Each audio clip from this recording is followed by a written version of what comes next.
Welcome, everyone. Thank you so much for joining us today. This is Startup Grind Detroit, and we're so honored today to have Regina Campbell with us, Regina Ann Campbell with us, to discuss, her journey as an entrepreneur and her journey as someone who's been supporting entrepreneurs for a long time. If you're not familiar with Startup Grind Detroit, I encourage you to visit us at startupgrinddetroit.com, or just Startup Grind and then search for Detroit. You will find us. We're just one of the chapters that's out there. Startup Grind, if you're not familiar with them, it's one of the largest entrepreneurship organizations globally, where each chapter hosts usually a discussion around the startup grind of an entrepreneur starting a business or growing a business. And we in Detroit have chosen to take a different route, making sure that we're blending it between tech and non-tech, or place-based entrepreneurship and tech entrepreneurship, to make sure that we're trying to be more inclusive with the communities that we serve here. I'm Faris Alami, I'm the host, and I'm really honored to be here with you. I'm the founder of a company called International Strategic Management. We do entrepreneurship and small business development, mainly in underserved, underrepresented communities, immigrant communities in the US and in about 100 other countries globally. So welcome, and thanks for being here. Regina, how are you? I'm great. Good morning. Good morning. So happy to be with y'all today. And I'm sorry about the links. I know that we have not done a good job integration between Zoom and Startup Grind. So sorry about that. And I'm glad that you're here. Oh, I'm happy to be here. I'm familiar with Startup Grind, not only with, I was so excited that your company is leading affairs, and then also Memphis has a Startup Grind, and Lakeisha does it that way. And so it's such a great information for a variety of entrepreneurs out here in our country and in the world. So thank you so much for having me in December. Of course. I thought it's a better way to celebrate is have Regina come, and we'll end the year with a great celebration of entrepreneurship journeys. So maybe you could tell people, first of all, for those who don't know who Regina Ann Campbell is and what you do, would you mind sharing with the world who are you and what you do? Certainly, I'd love to share. So I'll talk about my professional hat first. I'm the CEO and president of Build Institute. We are an idea incubator that's been around since 2012, helping entrepreneurs launch their ideas into the marketplace. And those are the community-based businesses, place-based businesses that Faris talked about earlier: retail, wholesale, small-scale manufacturers, food folks. We help them with entrepreneurial education that's based on national standards. We also have access to Kiva. And one quick thing is that we were the first place that Kiva launched in the United States. And we're proud about that. We also have other capital grant and loan programs that'll be launched in the new year. So we're very excited about that. And finally, all entrepreneurs, they need subject matter experts. So we have entrepreneurs in residence to support them in real time as well. So there's that. And then I also wear the hat, which is a mother of two young men, I like to say, a college student first year and a freshman in high school. And I also wear the hat as a wife. 20 years will be next year. And so I stay very busy, native Detroiter, love economic development. Most vivid memory from the time I was 16, I said, I want to help Detroit revitalize. I love commercial corridors, shopping, and supporting entrepreneurs. And so I've been an economic developer for some time, and that's me in a nutshell. Yeah, thank you so much, Regina. No, this is very helpful, and I maybe at one point, if we have time, I'd love to hear about your journey coming back to Detroit and then leaving and then coming back again. It seemed like that could be interesting for people to also hear about the choices that you make as an entrepreneur. I'm going to call it mindset, to move around and navigate the systems to support and do the work that you love doing. So let's talk about Build. I mean, Build has been around for a while, and you've been doing all kinds of interesting work in the city. I'd love to hear about, maybe one of the questions I had right away is, we always hear entrepreneurs' wants or needs, and they usually are good at articulating it. But having been lucky to support entrepreneurs for years and having been one, I always tell people there are things that I think I need, and there are things that I don't think I need that I probably should be doing before I get to what I need. So I would love to hear your thoughts on what you're hearing entrepreneurs saying that they want or need versus the reality of what you see the need in the community. So So what we hear first and often is they say they need capital and access to capital. And though that part is very true to some degree when they're getting to the point where they've gotten their entrepreneurial education, they've gotten customers, and the only barrier is capital. But first, oftentimes it's really entrepreneurs needing to understand their customer, in particular now because of COVID, because consumer behavior has changed.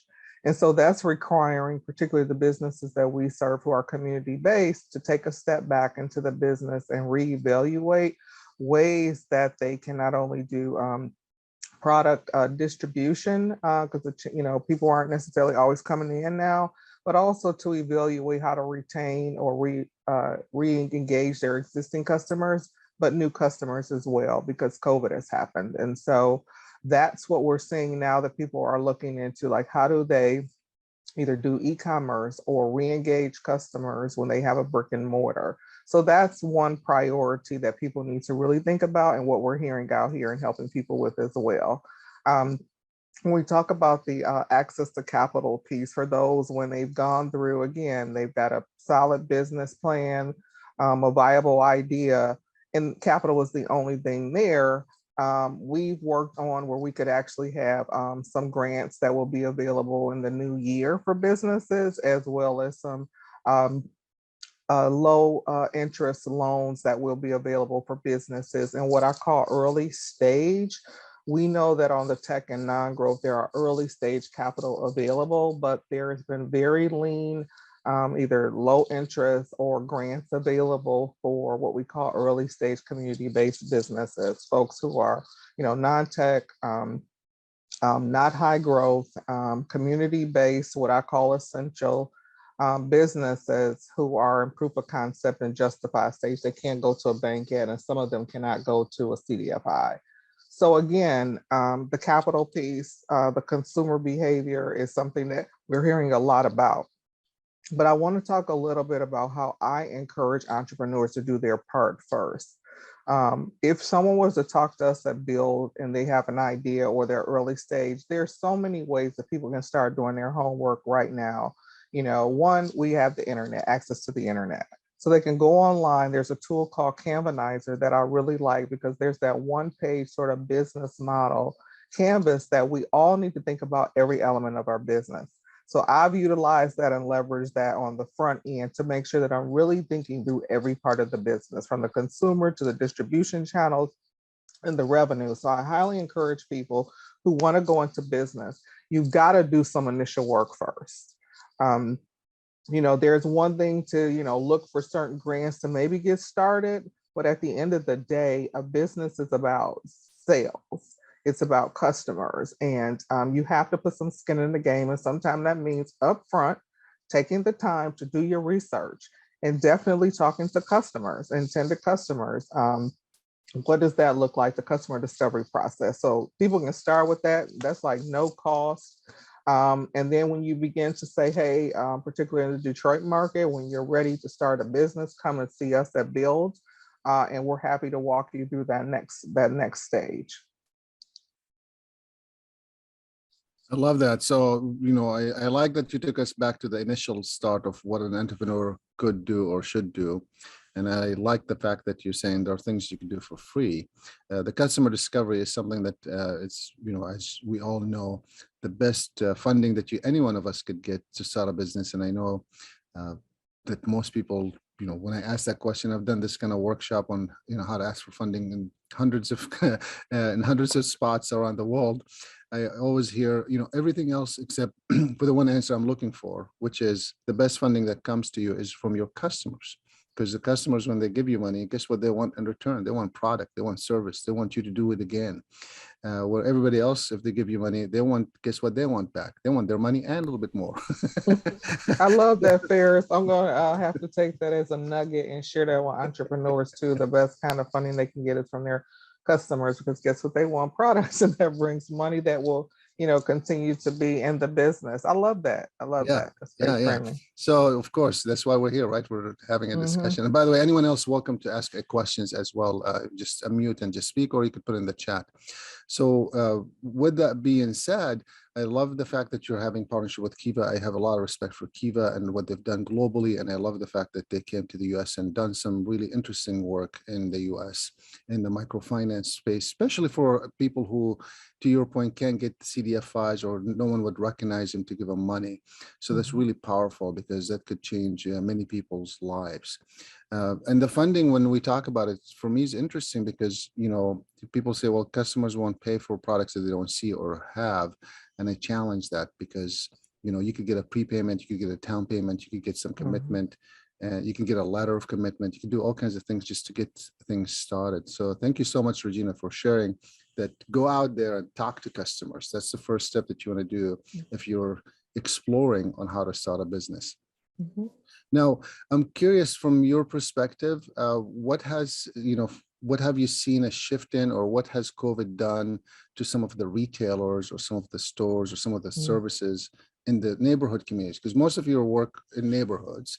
So I'm assuming that you are seeing some shift or changes in the work and the entrepreneurs themselves. I'm not sure. I'd love to hear just your thoughts on it. Well, for a number of the businesses that sold retail products in stores, some businesses closed. Some businesses have been able to continue to sell if they've had e-commerce platforms. And other businesses have been able to adapt and grow in real significant ways. And I'll mention, for example, Jennifer Crawford, All Things Marketplace. She has actually been able to add to her business where she does shipping and fulfillment for small businesses that we serve who sell products. And so not only are they able to sell their product right now, she's incubating in our build space, and she's going to be moving out into a larger space for her shipping and fulfillment. She's able to sell their products in the marketplaces that she has, as well as do shipping and fulfillment and delivery to customers, whether in Detroit, or she'll do shipping out state. So we're finding that they're struggling with being able to get their product to customers, but there are solutions out there.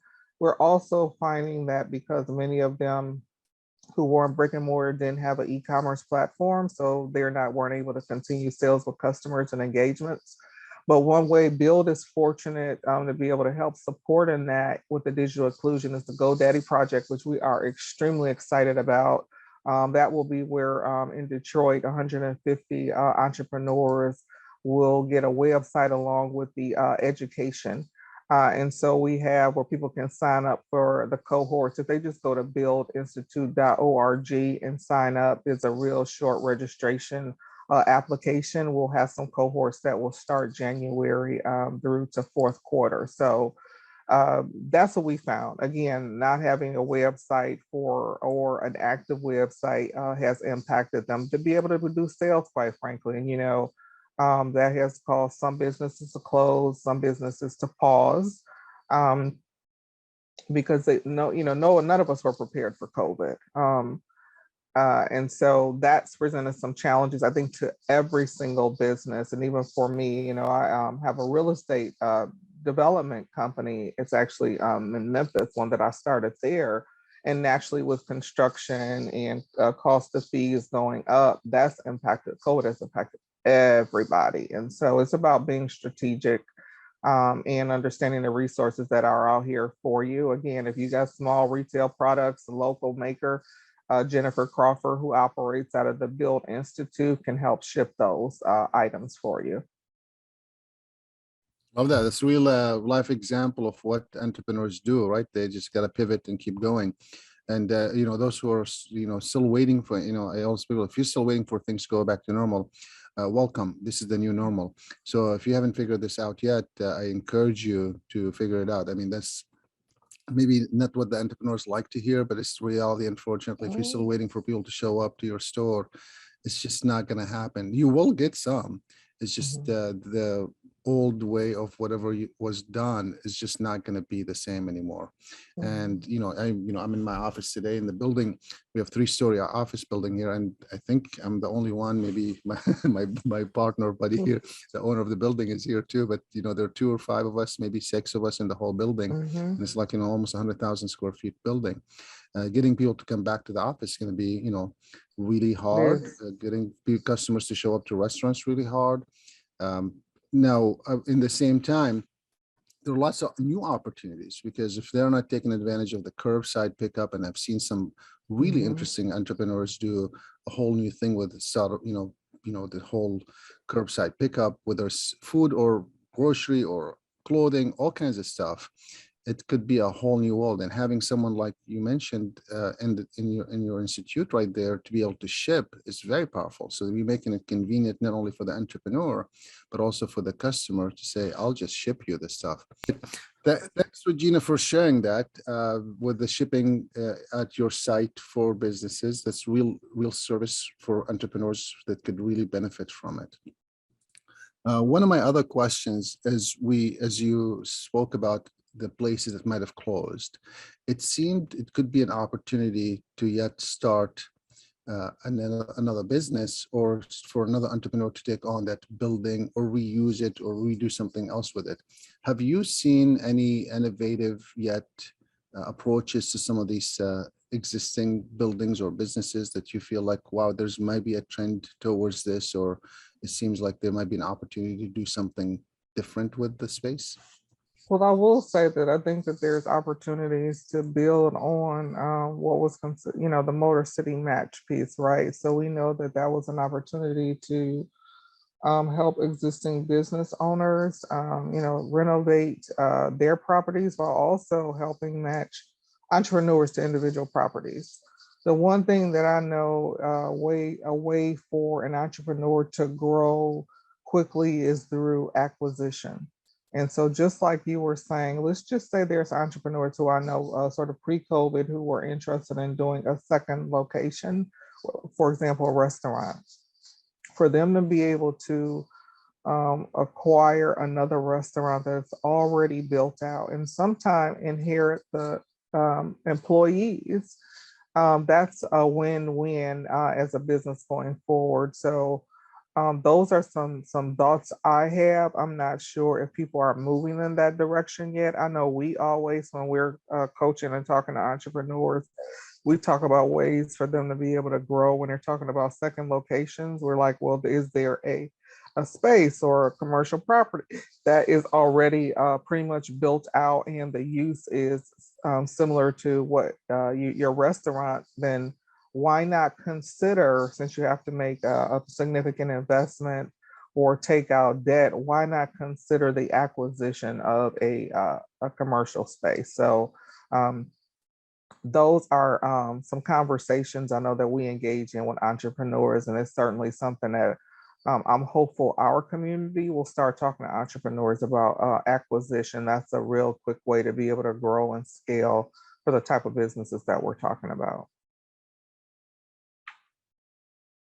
Very cool. Thank you for sharing that. Yeah, I mean, one of the things I'm hearing with some of the entrepreneurs is wanting to take some of the restaurants and make it more like as an example, a reunion family restaurant. So people could have reunions there versus having it open to public. It's just open for booking. So every couple of hours, you could have a family there, then desanitize it, then the next family could come in and they could use the kitchen and cook and have a family reunion or group together or a bigger group together without having to worry about all the COVID challenges that could be facing a restaurant, or for family to get together in a home.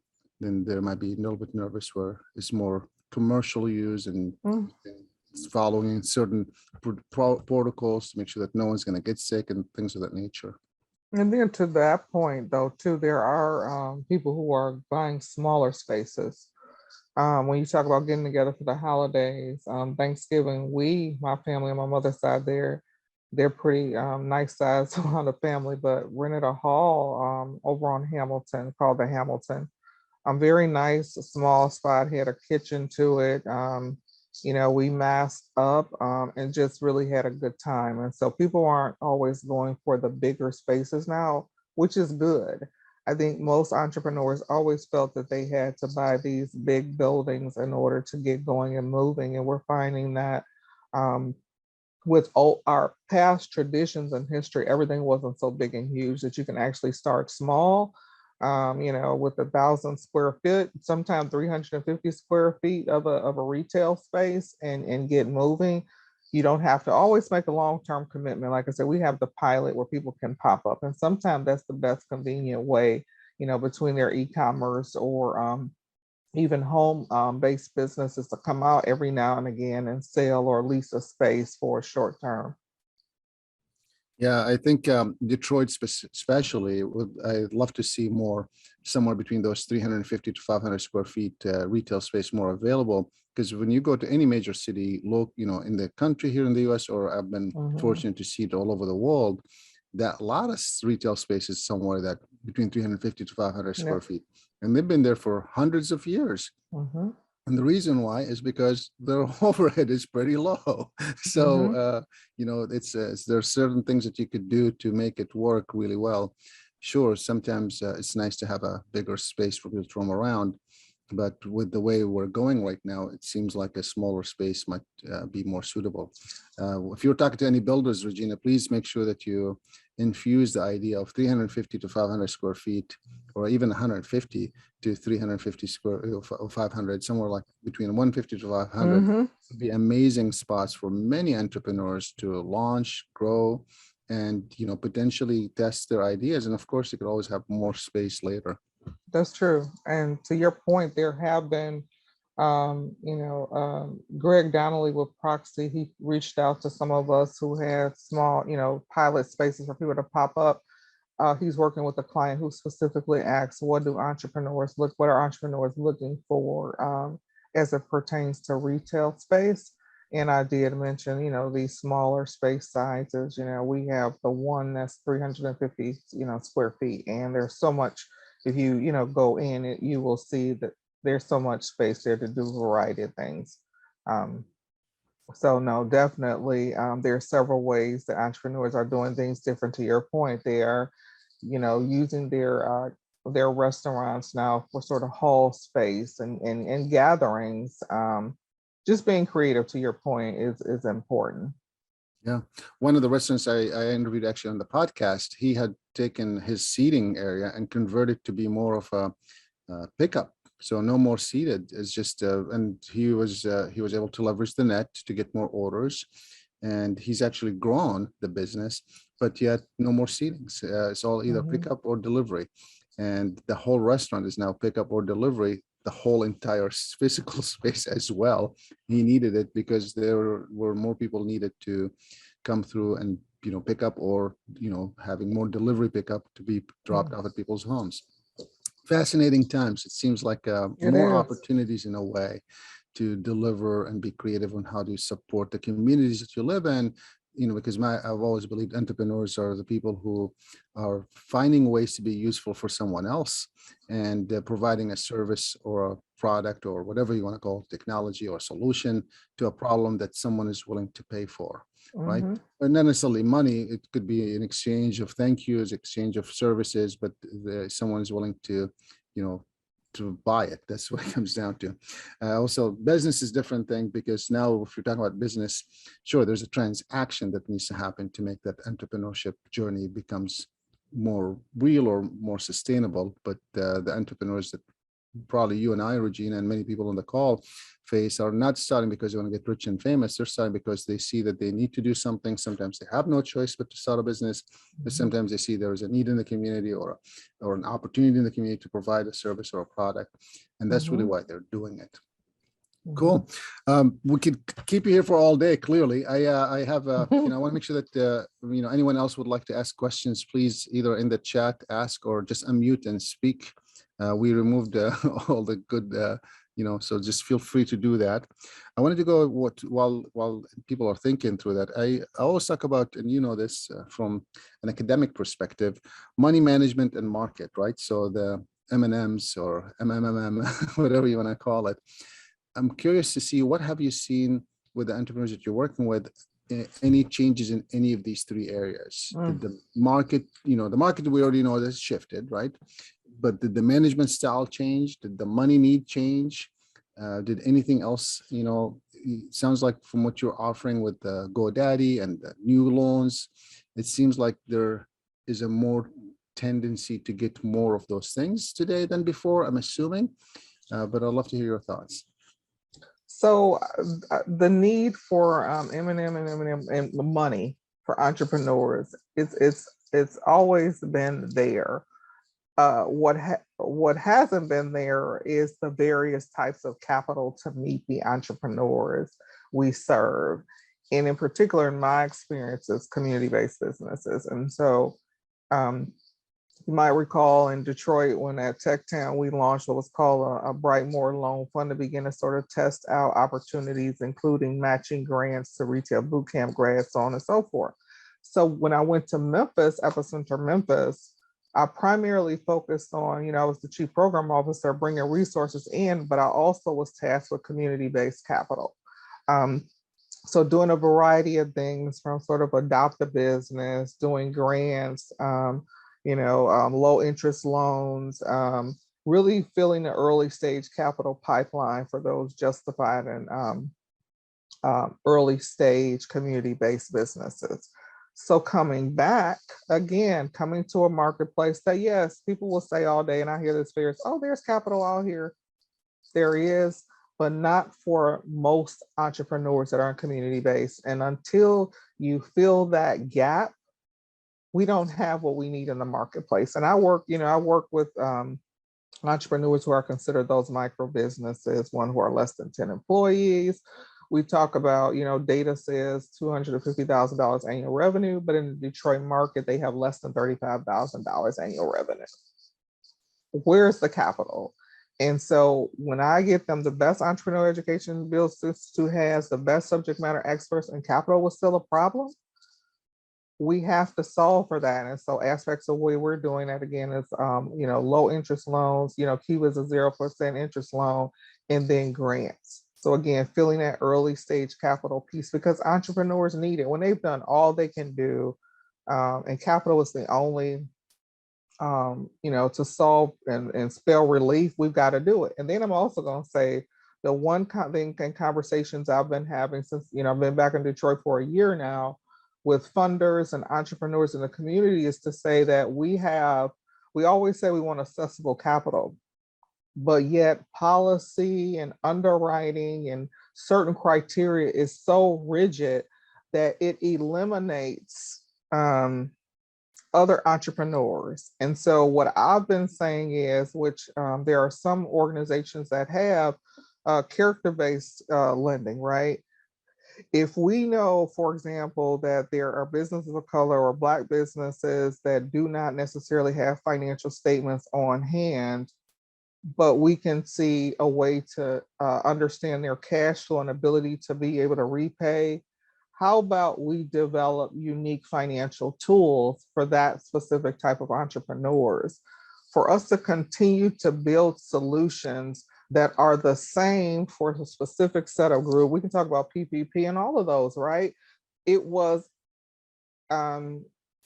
entrepreneurs are not able to access it. So innovation now requires us to build different type of financial tools that entrepreneurs can plug and play in based on cash flow, credit can't always be the determining factor on who gets money and how they get money. When we know history has shown that, certain businesses have issues with credit and don't have financial statements. So why are we continuing to punish them? But yet and still we say we want to have an inclusive access to capital. And so the one thing about Build, I always say as a team, we like to work outside the box instead of being in the box to help provide resources to the entrepreneurs. We got 2,068 graduates from Build programs since 2012. And there still isn't enough capital in the market, early stage, to help them be able to grow, period. So money is always an issue. You need money to grow. Money can be a good thing. And I think too, the second part of that is the education piece. And I know you and I care about that. The more entrepreneurs are coming out confidently toward capital because they're starting to trust those of us in the marketplace that say, hey, capital is a good thing. This is when you need capital. And there is access to some capital. So it's twofold. It's the capital being available, filling those gaps, and then educating people and building trust around it.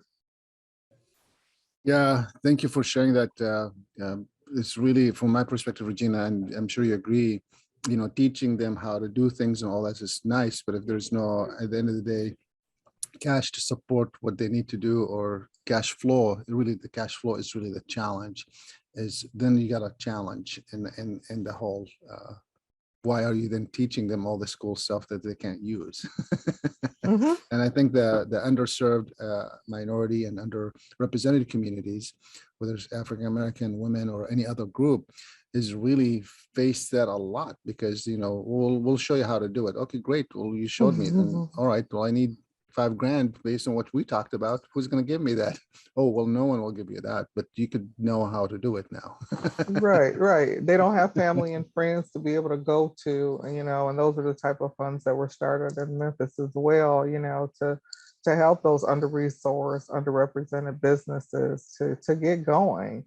Yeah. Um, And I agree, the PPP loan, I think when I was looking through the numbers, it's less than 12% of all businesses in the country received it. So it's wonderful. And I'm one of the mhm. companies that received it, and I'm very fortunate. And I thank the SBA for doing And we that. did as well, and I'm grateful for that too. So And the reality is not everyone could have gotten it. I've worked with few in the city that they couldn't even come up with a bank statement for the 12 months. They were struggling to get that because they don't have access to the internet, and it was being mailed to them, and they didn't have good records. So it's all kinds of things that are really fascinating to see. Well, Regina, I don't want to keep you all day because we can, and there's just so much to discuss. If you were to leave today with a nugget for entrepreneurs who are listening to this, entrepreneurs or ecosystem support service organization that listening to this, what would you leave them with, this one nugget to be? And it could be maybe two nuggets. What would that be? well, one, you have to ask for help. Um, Pride and shame will not take your business forward. Um, Go to someone in the ecosystem that you can trust, take that risk. Business is risk, and ask for help. I've got to say that a lot of people aren't asking for what they need. And then two, talk to customers. I believe that if you have an idea or your business already in early stage, talk to folks and figure out how you either enhance your product or your service to get back out there in the marketplace, but don't give up. Regina, thanks a million. Thanks for being with us. We appreciate your time, appreciate your insights. Always good to see you. And Good to have see a you. great day. Have a happy holidays as well. Have a It was great day lovely and happy talking to you. holidays. Thank you. Bye. Thanks for joining us today. This is Start Up Grind Detroit. Have a good day.